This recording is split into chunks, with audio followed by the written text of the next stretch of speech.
수요 예배 오신 모든 분들 주님의 이름으로 진심으로 환영합니다. 이 시간도 변함없이 우리는 신령과 진정으로 하나님 앞에 예배하는 시간 갖기를 원합니다. 다 같이 찬송가 413장 1절과 2절 하시겠습니다. 찬송가 413장 1절과 2절을 같이 하시겠습니다.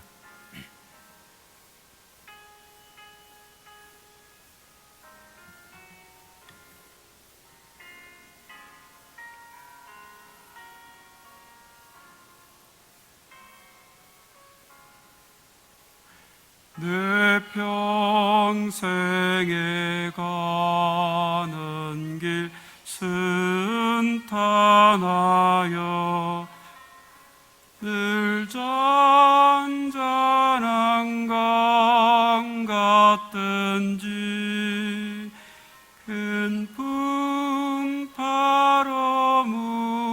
무섭고 어렵든지 나의 영혼은 늘 편하다. 내 영혼 평안해. 내 영혼 평안해. 마귀는 우리를 삼키려고 입 벌리고 달려와도 주 예수는 우리의 대장 되니 끝내 싸워서 이기리라.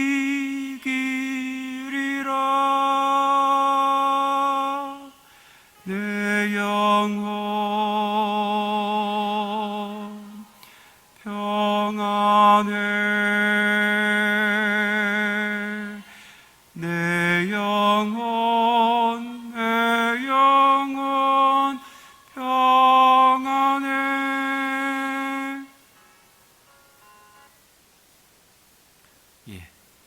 오늘 우리에게 주시는 하나님의 말씀은 누가복음 12장 13절에서 21절까지 말씀이 되겠습니다. 누가복음 12장 13절서부터 21절까지 말씀입니다. 제가 봉독하겠습니다. 무리 중에 한 사람이 이르되 선생님, 내 형을 명하여 유산을 나와 나누게 하소서 하니, 이르시되 이 사람아, 누가 나를 너희의 재판장이나 물건 나누는 자로 세웠느냐 하시고 그들에게 이르시되 삶과 모든 탐심을 물리치라. 사람의 생명이 그 소유의 넉넉한 데 있지 아니하니라 하고 또 비유로 그들에게 말하여 이르시되 한 부자가 그 밭에 소출이 풍성하매 심중에 생각하여 이르되 내가 곡식 쌓아둘 곳이 없으니 어찌할까 하고 또 이르되 내가 이렇게 하리라. 내 곡간을 헐고 더 크게 짓고 내 모든 곡식과 물건을 거기 쌓아두리라.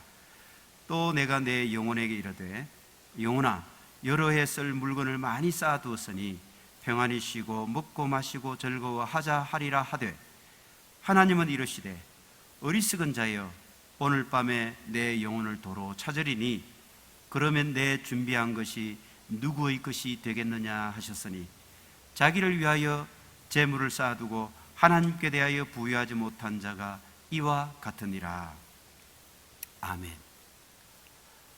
우리가 사복음서를 살펴보면 예수님께서는 제자들과 자기를 따르는 모든 무리들에게 직설적인 화법으로 말씀하시기도 하셨지만 많은 경우에 비유를 통하여서 깊은 진리의 세계로 인도하시곤 하셨습니다.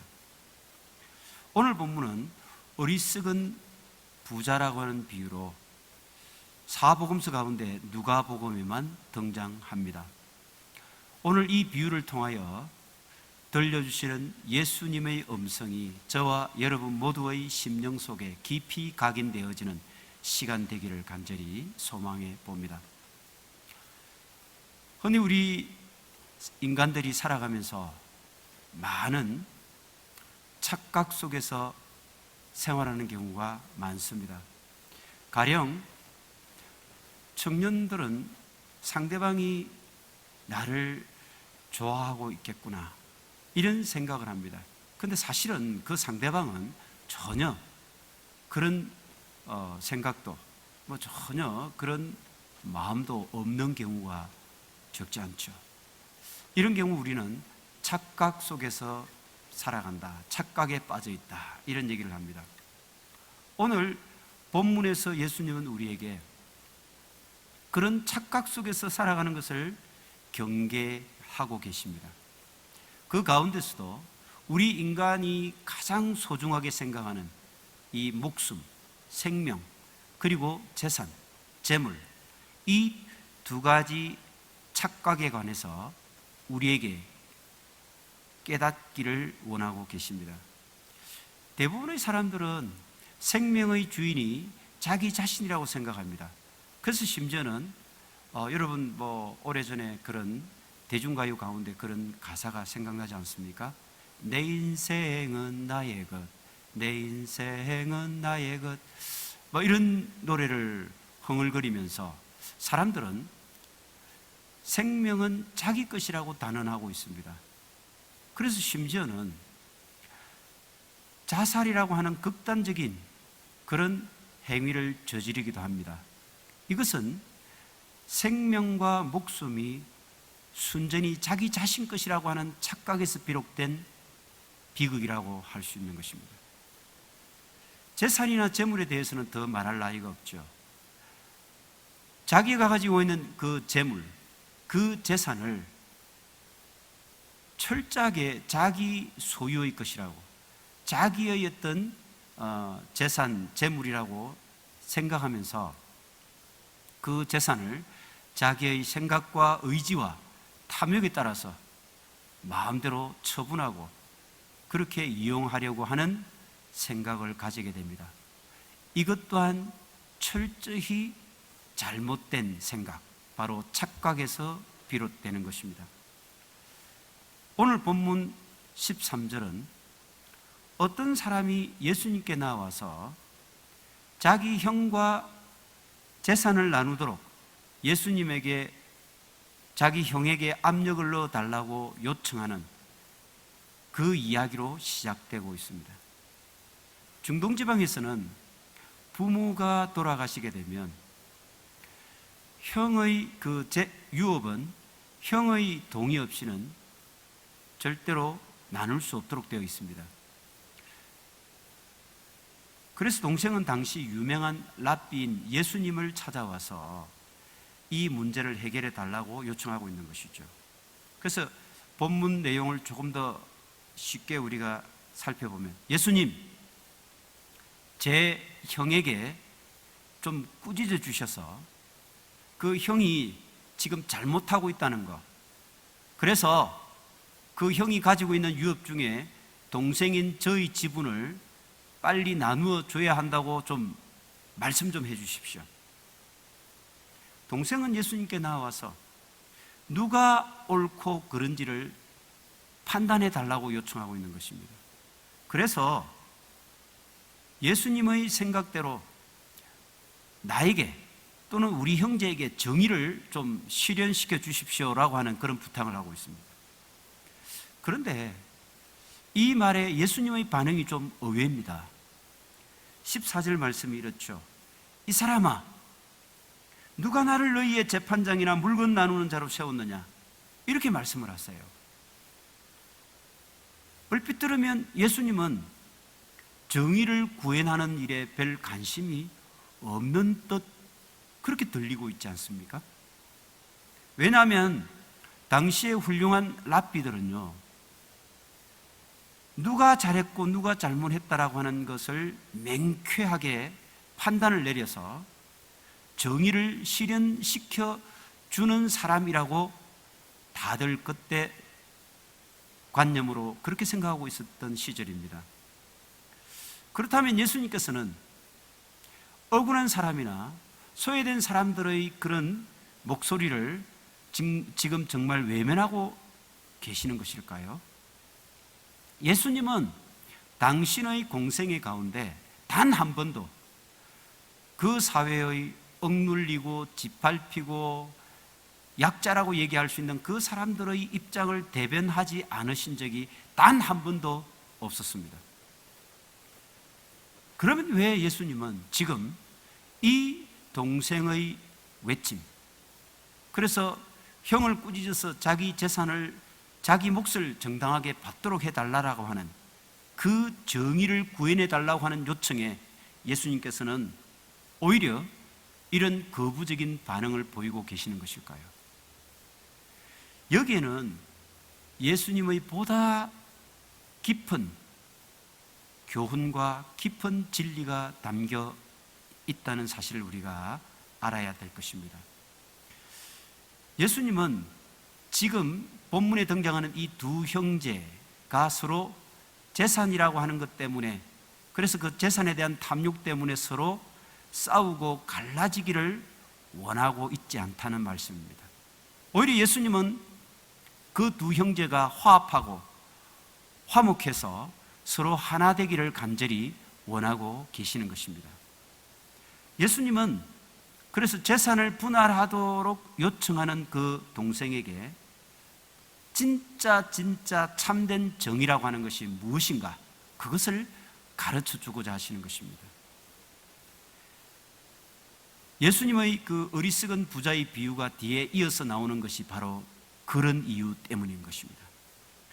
성경을 어느 정도 읽어보신 분들은 이 어리석은 부자의 비유 이야기를 듣게 되면 어레이, 그래, 우리는 탐욕을 버려야 돼, 욕심을 과도하게 부리면 안 돼, 이런 도덕적인 교훈 정도로 이해를 하고 마는 경우가 많습니다.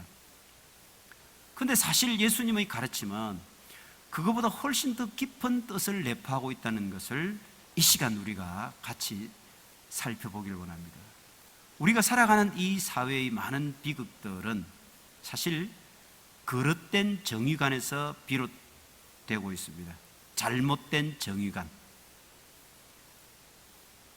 자신만이 옳다라고 하는 것, 혹은 내가 하는 일은 이러이러한 명분을 가지고 있기 때문에 절대적으로 옳은 일이야, 이렇게 생각하고 그런 도그마에 빠져서 많은 역사상 전제군주들이나 독재자들을 살펴보면 그런 자신만의 그릇된 정의관에 빠진 나머지 수많은 살육과 살생을 자행하는 만행을 우리가 역사를 통해서 생생히 보고 있지 않습니까? 혹은 그 반대인 경우도 많습니다. 우리나라가 군사 독재 정권 시절에 수많은 민주투사라고 하는 사람들이 민주화라고 하는 대의 명분을 내걸고 거리로 쏟아져 나와서 데모를 하고 민주화를 외치면서 투쟁을 했던 시절이 있었습니다. 저 역시도 길거리 나와서 빨리 이 군사 독재를 타도하고 민주화되는 것이 가장 옳은 것이고 가장 시급한 일이라고 생각했던 시절이 있었습니다. 그래서 같이 길거리에 나와서 데모를 하기도 했던 그런 시절이 있었죠. 그러나 여러분 생각해 보십시오. 그들이 주장하는 이 정의라고 하는 것, 그것이 과연 옳고 바르고 정의롭다라고 하는 그 기준은 누가 만든 것입니까? 과연 그들이 주장하는 정의가 옳은지 그른지를 판단해 줄 정의, 그것을 판단해 줄 그런 기준, 표준, 그것이 있기라도 한 것일까요? 우리에게 잘 알려진 마이클 샌델 교수가 쓴 정의란 무엇인가 라고 하는 그 책 속에 보면 가격폭리처벌법이라고 하는 것이 나옵니다. 거기에 대해서 찬성하는 의견과 반대하는 의견이 등장하거든요. 흔히 우리는 담합을 한다든지 혹은 사재기를 한다든지 투기를 한다든지 이렇게 하여 가격을 뻥튀기 시켜서 폭리를 취하는 이런 경우들을 왕왕 보게 되죠. 그럼 그런 경우에 그것을 처벌해야 되느냐 말아야 되느냐, 이 책에 보면 그러한 가격 폭리를 취하는 자들을 처벌해야 되는데 찬성하는 그런 근거로 우리 사회는 미덕을 추구해야 되고 악덕을 멀리해야 된다. 그렇기 때문에 가격 폭리 처벌법은 반드시 존재해야 되고, 그래서 정부는 그 법에 따라서 폭리를 취하는 자들을 처벌하고 억제해야 되고 통제해야 된다라고 하는 그런 주장이 나옵니다. 그러나 여러분 조금만 더 생각을 해보시죠. 과연 그들이 주장하는 이 탐욕은 악덕이다, 그래서 우리 사회가 미덕을 추구해야 된다, 그렇기 때문에 그것이 나쁜 것이다라고 얘기할 때에, 그러면 과연 미덕의 기준이 뭐며 악덕의 기준이 무엇인가? 여기에 대한 기준이 제시되어 있지 않다는 말입니다. 본문에서 재산 분할을 요구하는, 그래서 정의를 실현시켜 달라고 외치는 이 사람의 정의관, 그 사람의 정의관 역시 무엇이 과연 옳은 것이며 그런 것인가에 대한 기준, 그 명확한 기준이 존재하고 있지 않다는 것입니다.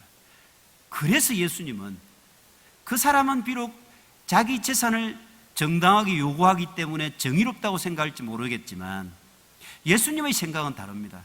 그것 때문에 형제가 불화하고 갈라서게 되면 그건 정의롭지 못하다는 것이지요. 그래서 예수님은 재물과 목숨, 생명, 그 재물과 영혼과 생명의 원주인이신 하나님과의 관계 속에서 정의관을 새롭게 정립할 필요가 있다고 말씀하시는 것입니다. 예수님은 관계의 회복을 해 나가는데, 회복시키는데 지대한 관심을 가지고 계십니다. 그것이야말로 참된 정의를 실현시키는 길이라고 생각하고 있기 때문이죠. 본문 15절 말씀을 쉬운 성경으로 제가 한번 봉독해 드리겠습니다. 조심하라. 그리고 모든 종류의 탐심을 주의하라.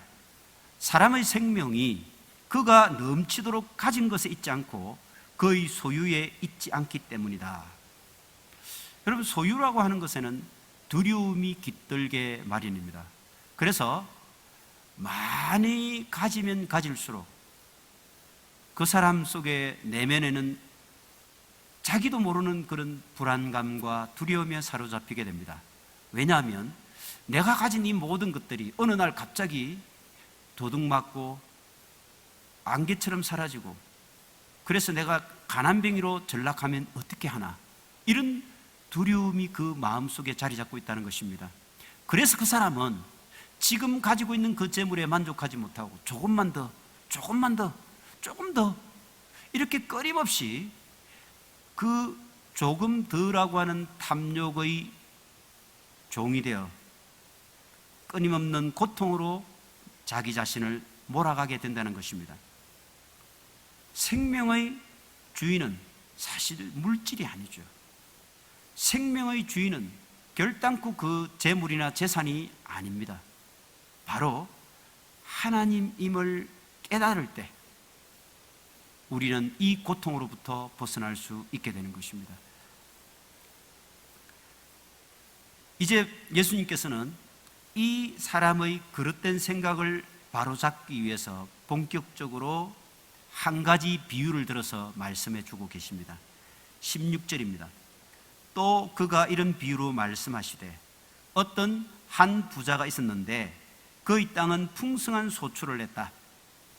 이 비유 속에 등장하는 사람, 이 사람은 이미 부자입니다.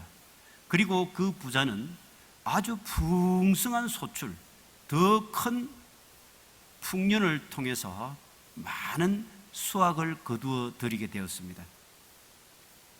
그런데 이 부자가 더 큰 소출을 거두어 들이게 된 것에는 참 적절한 온도, 그리고 햇빛, 물과 맑은 공기, 이런 것들이 다 동원이 되어서 그 사람의 소출이 더 풍성해지는 결과를 가져오지 않았습니까?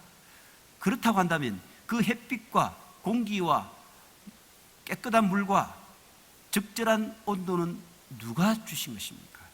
바로 하나님의 선물 아니겠습니까? 그런데 이 부자는 하나님의 그 선물에 의해서 자기가 더 많은 소출을 얻고 있다는 사실을 망각하고 있다는 것입니다. 17절에 보면 그러자 그가 자기 자신과 의논하여 말하되 내가 곡식을 쌓아둘 곳이 없으니 어떡하지? 이 부자는요, 지금 자기 자신과 의논을 하고 있습니다. 이 부자는 정말 중요한 일을 의논할 이웃도, 가족도, 친구도, 친척도, 동네 주민들도 없이 오직 자기 자신만 혼자서 이 큰 재산과 재물을 어떻게 처리할지를 고민하고 있습니다. 사람들은요, 더 많은 재산을 쌓으면 쌓을수록 그 마음과 중심이 점점 더 이웃으로부터 멀어지게 되어 있습니다. 여러분, 부자들 대저택을 여러분 본 적이 있지 않습니까? 그들의 대저택은요, 굉장히 높은 담으로 둘러쳐져 있습니다. 그리고 그것도 모자라서 제일 위에 철조망이 쳐져 있습니다. 거기에 CCTV까지 달려가지고 외부의 그 어떤 사람도 침범할 수 없도록 높이 높이 쌓아 올리게 되는 것을 볼 수 있습니다. 이 사람은 이렇게 풍성한 소출을 얻게 된 것이 바로 하나님의 선물이라는 사실을 까마득히 모르고 있습니다. 그리고 자신에게 맡겨진 그 재물, 그것은 원주인인 하나님의 뜻에 따라서 자신이 사용하고 관리를 해야 된다라고 하는 그런 청지기적 신분이라고 하는 사실을 깨닫지 못하고 있다는 말이죠. 18절에 그리고 그가 말하길 이렇게 하자. 내 곡간을 헐고 더 큰 곡간을 지어야겠다. 그리고 내 곡식과 내 재물을 쌓아두리라. 여러분, 지금 이 부자의 마음속에 지배적인 생각은 무엇입니까? 여러분, 이 18절 말씀을 찬찬히 읽어보시면 가장 되풀이해서 반복되고 있는 단어가 하나 눈에 띄지 않습니까? 그게 바로 바로 내 곡간, 내 곡식, 내 재물, 내 물질, 내 영혼.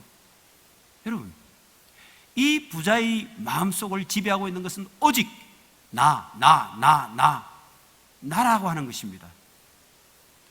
이렇게 자기 중심적인 모습을 벗어나고 있지 못한 이 부자의 모습은 그 다음 절 19절에도 똑같이 등장하고 있습니다. 그리고 나는 내 영혼에게 말하리라.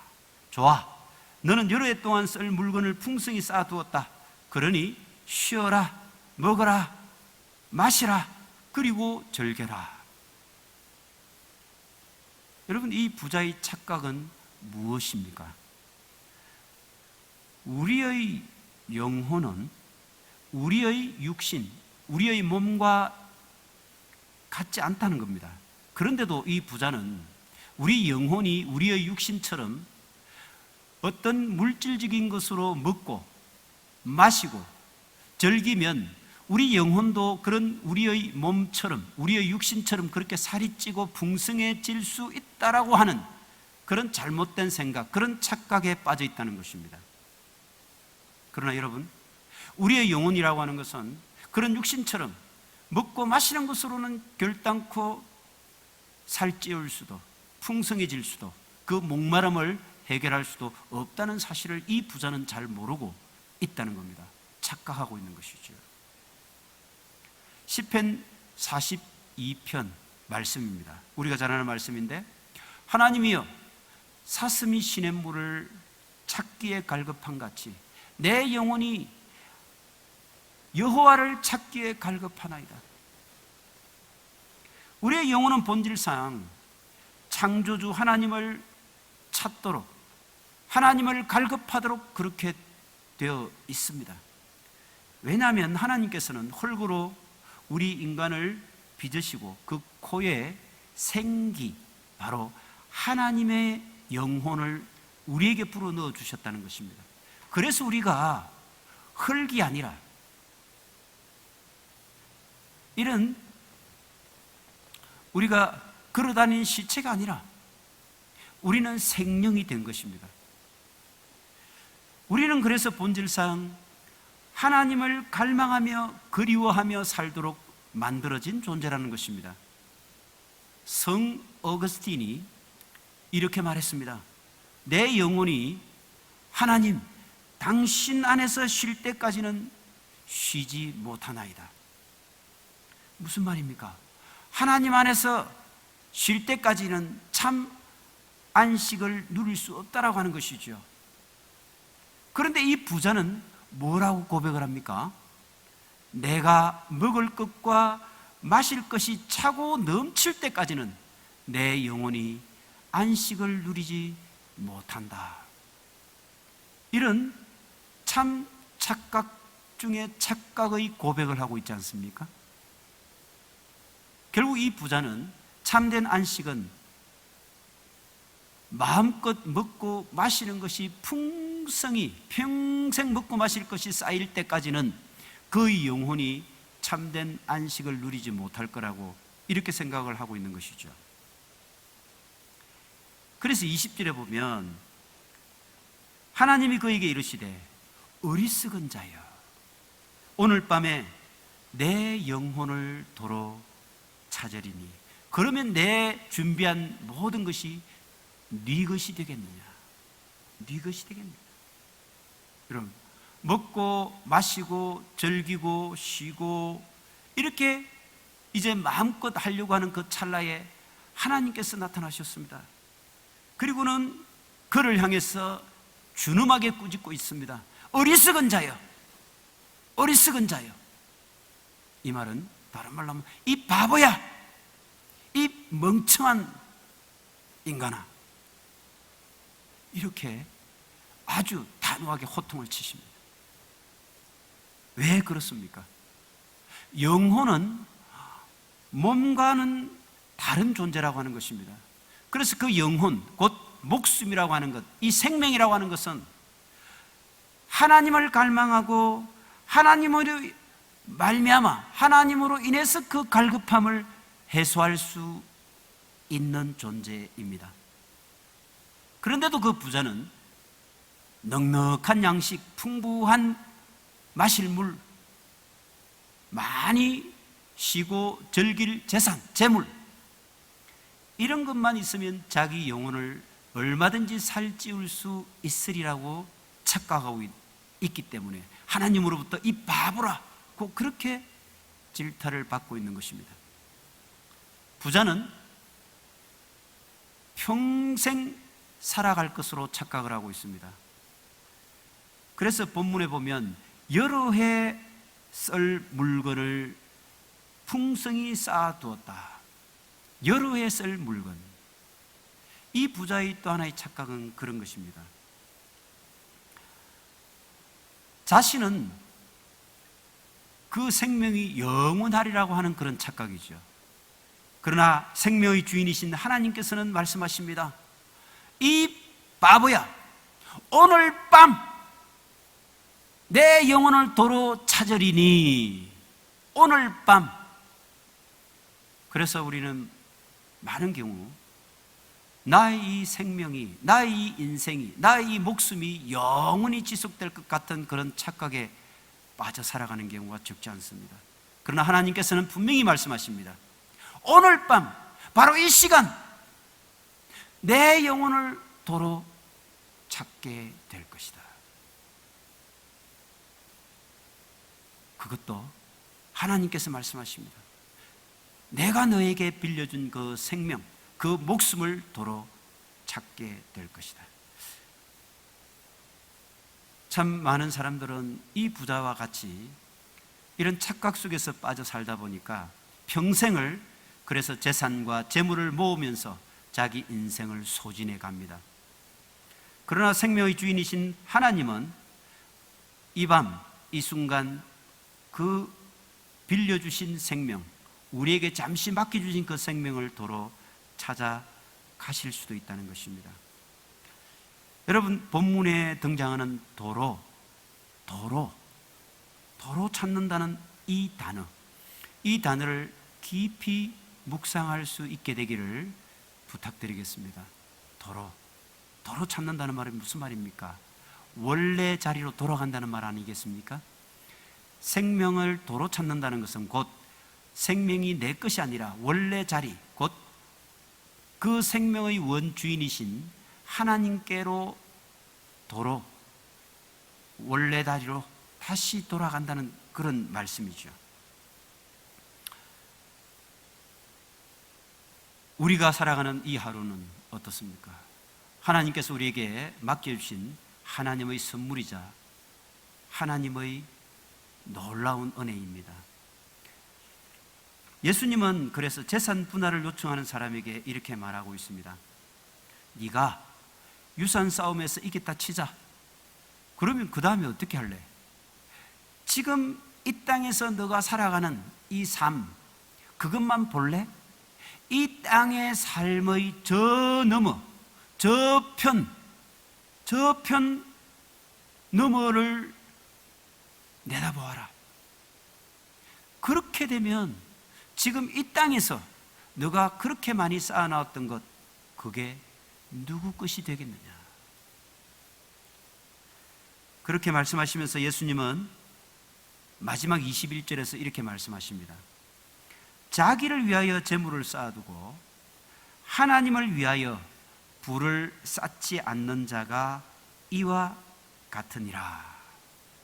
자기를 위해서 열심히 그렇게 재물을 쌓고 재산을 쌓는 자, 그런데 정작 그 재물의 주인인 생명, 그 생명의 원주인인 하나님에 대해서는 전혀 부유하지 못한 그런 자가 바로 이 본문에 등장하는 어리석은 부자와 같다라고 예수님은 질책하고 깨달음을 주시는 것입니다. 예수님은 이 동생에게 새로운 정의관을 제시해 주고 계십니다. 나는 내 몫을 원해. 그것이 정당한 내 몫이기 때문에 그것이 정의롭다라고 생각한 이 동생을 향해서 이제 그 생각을 벗어나서 너가 정당하다고 생각하는 그 재물, 그 재산, 그것의 진짜 주인은 너도, 너 형도, 너의 아버지도 아니야. 정말 진정한 주인은 바로 하나님이야. 하나님께서 오늘 밤에 내 영혼을 도로 찾아가실 수도 있다라고 하는 것을 꼭 명심해야 돼 라고 말씀하시면서 정말 진정한 주인을 너가 생각하면서 이제는 네가 생각하는 그 정의관을 새롭게 바꿔야 돼, 이렇게 말씀하고 있는 것입니다. 말씀을 한번 정리해 보겠습니다. 우리 인간은 잘못된 생각이나 그릇된 판단, 흔히 우리가 착각이라고 하는 것 때문에 초래하는 비극이 너무나 많습니다. 그 중에 첫 번째가 정말 자기 생각, 자기만 옳다라고 하는 이런 착각, 이것이 엄청난 비극을 초래한다고 말씀드렸습니다. 예수님은 정말 대립이나 갈등, 그래서 자기만 옳다라고 하는 이런 주장의 근거에서 생겨나는 그런 불화와 투쟁, 그런 끔찍한 비극, 이것을 원하지 않습니다. 예수님은 화합, 화해, 평화, 일치, 이것이야말로 진정한 정의다라고 이렇게 말씀해 주고 있는 것입니다. 두 번째 착각은 자기가 가지고 있는 재산과 재물이 온전히 자기 것이다, 자기가 그 소유주라고 하는 착각입니다. 결국은 이래서 우리 인생을 온통 그 재물과 재산을 모으고 그것을 축적하는 데만 소비하고 소진하게 만들어서 그 말년에 삶이 무의미해지고 공허해지고 참으로 쓸쓸하게 만들어버리는 그런 원인이 바로 이 착각입니다. 우리는 하나님으로부터 모든 재산과 재물을 선량하게 관리하도록 그렇게 책임을 맡은, 단지 우리에게 맡겨진 그런 우리는 청지기에 불과하다는 사실을 명심해야 할 것입니다. 세 번째 착각은 자기의 생명이 자기가 주인이라고 생각하는 착각입니다. 사람들은 마치 자신의 생명이 그래서 영원할 것처럼 잘못된 착각에 빠져 있게 됩니다. 생명의 참 주인은 누구입니까? 바로 창조주 하나님이십니다. 그분은 우리에게 빌려준 생명을 반드시 도로 찾아가실 것입니다.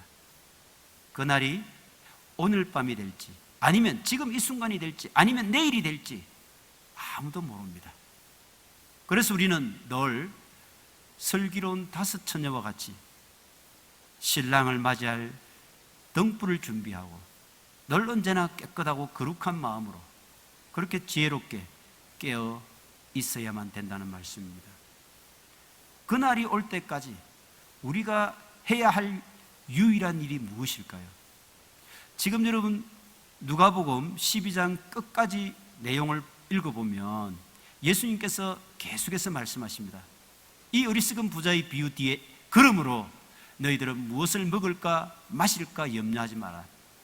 공중에 나는 까마귀, 새도 하나님께서 다 먹이시고 드레핀 백합화를 보라. 그 아름다운 백합화가 솔로몬이 입은 그 어떤 영광보다도 아름다운 옷에 해당이 된다. 그렇기 때문에 너희들은 먹는 것, 입는 것 걱정하지 마라. 이것들은 다 믿지 않는 사람, 이 세상 사람, 이방인들이 구하는 것이다. 너희들이 구할 것은 오직 하나, 그것은 바로 하나님의 의를 구하는 것이다. 하나님의 나라를 구하는 것이다. 이렇게 말씀하고 있습니다. 우리는 예수 그리스도, 그분이 이 땅에 오실 때, 그래서 우리의 영혼을 다시 도로 찾게 될 그날, 그날을 우리가 기다리면서 바로 하나님 나라를 세워가며 하나님 나라를 구해가는 그런 우리의 신앙의 전진을 중단해서는 안 될 것입니다. 이것이 바로 우리가 하나님에 대하여 부유해지는 유일한 길이 되는 것입니다. 다 같이 우리 기도하겠습니다. 생명의 참 주인 되신 하나님 아버지, 우리가 살아가면서 필요한 재물과 매일매일 누리는 생명은 참 주인이신 하나님의 선물이라는 것, 그리고 그 주인이 베풀어 주시는 은혜라는 것을 단 한순간도 잊지 않는 저희 모두가 되게 하여 주시옵소서.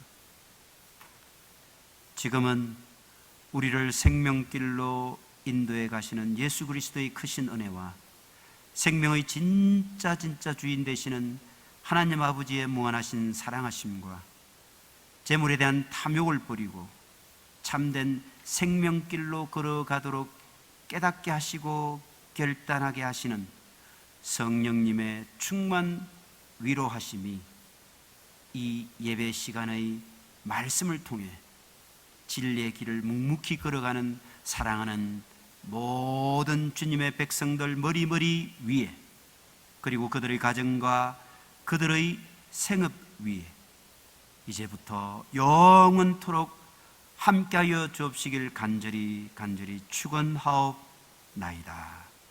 아멘. 감사합니다.